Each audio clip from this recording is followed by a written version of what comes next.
Hey people, this is my review of The Amazing Spider-Man and the second part of my superhero movie battle of 2012 video series. For those of you who don't know, I am doing reviews for The Avengers, The Amazing Spider-Man, and The Dark Knight Rises. And when it's all done, I'm going to declare my personal winner for the best superhero movie of 2012.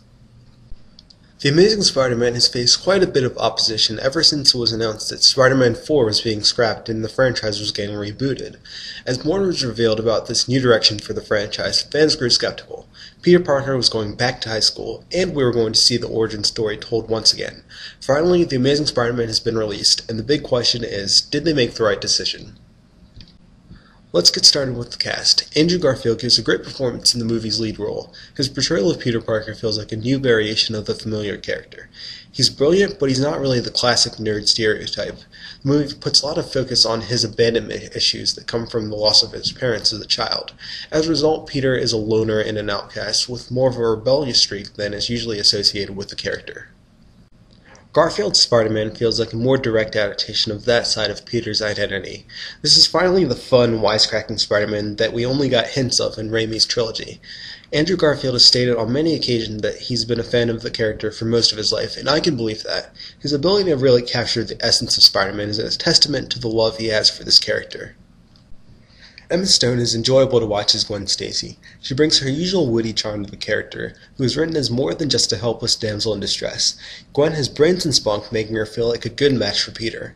This might be a minor spoiler, but I'm pleased to say that for the first time we have a Spider-Man movie with a climax that's not driven by the villain kidnapping the hero's love interest. Martin Sheen manages to convey the warmth associated with the character of Uncle Ben while adding some humor to the role and tough love to his relationship with Peter. Sally Field does a nice job as a more youthful yet still caring and protective Aunt May. I believe Aunt May was a little underused in the film, but I think they've laid the groundwork to expand on her relationship with Peter in the sequels. I've always found it interesting that Peter and Aunt May are both closer to Uncle Ben than they are to each other. After his death, these two people who aren't even blood relatives are the only real family each other has, which brings them much closer together.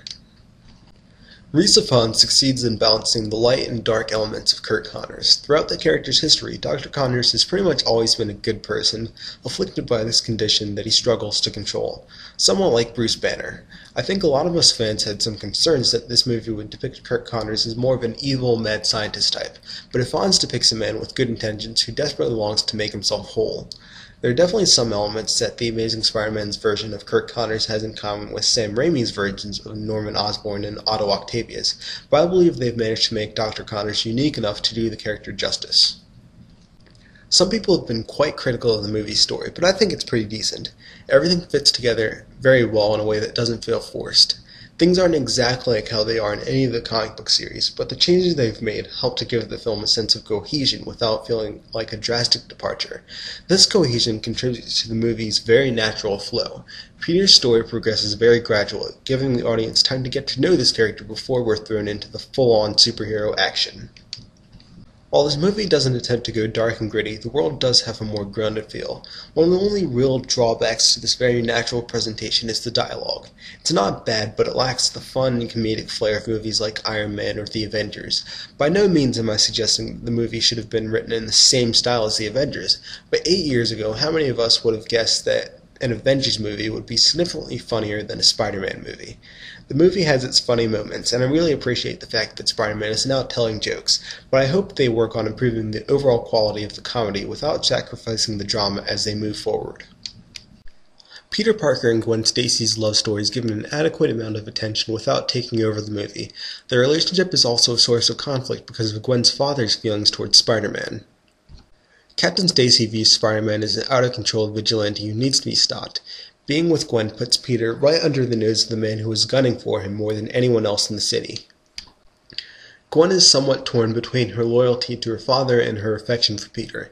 It might have been interesting to play at both Gwen's internal struggle and Peter's attempts to gain Captain Stacy's respect and approval more throughout the film, but the presence of these elements helps this relationship to feel like more than just an obligatory, generic romance plot.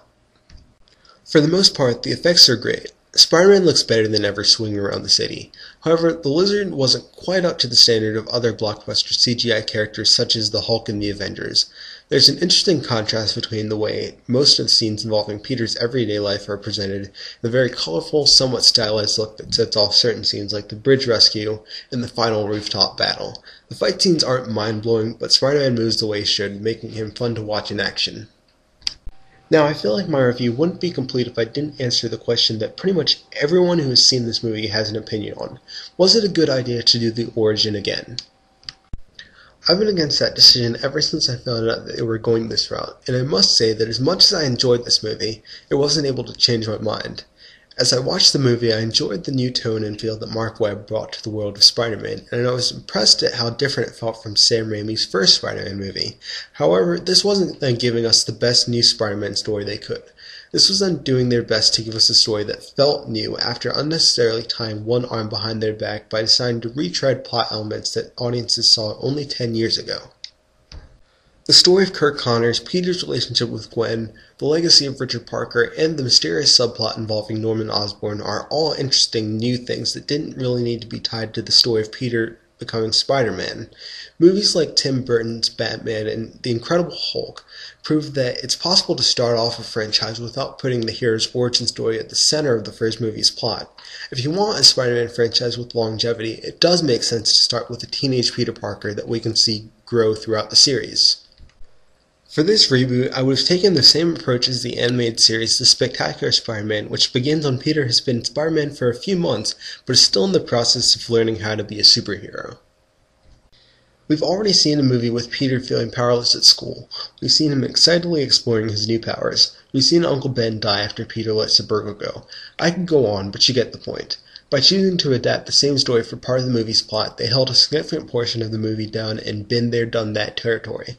I can almost guarantee that if Sam Raimi's Spider-Man movie never existed, The Amazing Spider-Man would have significantly better critical reception, but the reality of the situation is that context matters. You can't expect the story of a film to have as much impact as it should when a large portion of the audience has seen it brought to life before. I believe the makers of The Amazing Spider-Man foresaw this problem and sought to address it by making certain changes with the specific goal of differentiating the movie from Sam Raimi's. In some ways, this helped the movie to feel like something new, but in other ways it held the movie back from being the best possible version of the Spider-Man origin story. The one thing that sticks out the most to me is the way the movie handled Uncle Ben's killer. Unlike the classic version of the story, Peter wasn't in a position from which he could have clearly stopped the man from robbing the store with ease, which takes away some of the strength of the lesson about choices and responsibility. The movie also sacrificed the powerful and iconic moment of Peter confronting the killer and realizing that he had the power to stop this man, but chose not to, and in fact making him directly responsible for his uncle's death. Instead, the Amazing Spider-Man makes the killer into the one that got away, a plot device that leads Peter to start hunting down criminals that match the man's description, before realizing that Spider-Man should serve a greater purpose. At first, this might seem like a simple creative decision that ultimately has the same result as the classic version, but upon further examination, this change has some significant ramifications.